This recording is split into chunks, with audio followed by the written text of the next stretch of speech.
for banning of liquor. Parents beware. The Cebu City Plus Office announced that they will start filing cases against parents of minors violating the city's curfew hours. 306 individuals have been arrested by the police within the last 24 hours for roaming around the streets past 10 p.m. for not wearing their face mask, and 78 of these are minors.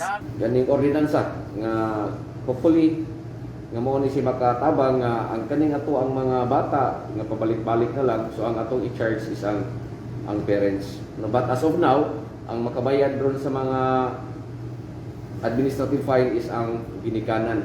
Kung dili ang ginikanan makabayad, sila mo hard labor.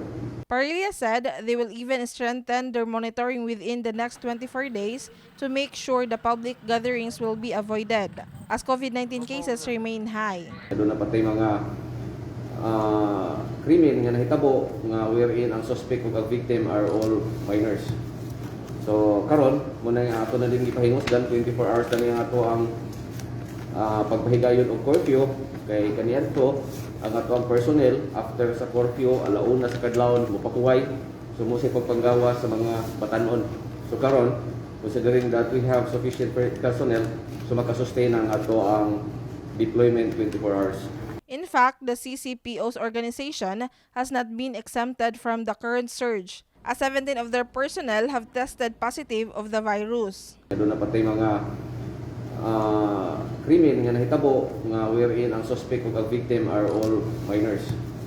So karon muna nga ato na din gipahingusdan 24 hours na nga ato ang pagpahigayon og curfew kay kaniadto ang ato ang personnel after sa curfew alauna sa kadlawon mopakuway sumusi pagpanggawa sa mga batanon. So karon considering that we have sufficient personnel, so makasustain ang ato ang deployment 24 hours. Meanwhile, Cebu City Mayor Michael Rama announced that his Oplan Puyo Gihapon executive order will be extended until February 15. Among the salient points of the said order is the requirement of vaccination cards before entering the city's enclosed establishments. Go back to Executive Order 157. What is that? Kung wa mo ilang buhaton, puyo.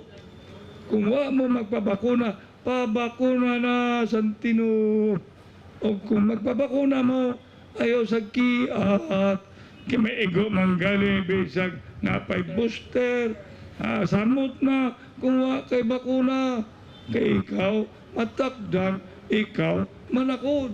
Therefore, tanawa karon bagong setting sa atuang preskon. Fresh air, al fresco, fresco.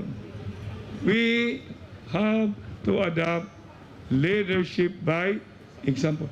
This has been Sheiza Uy from my TV Cebu.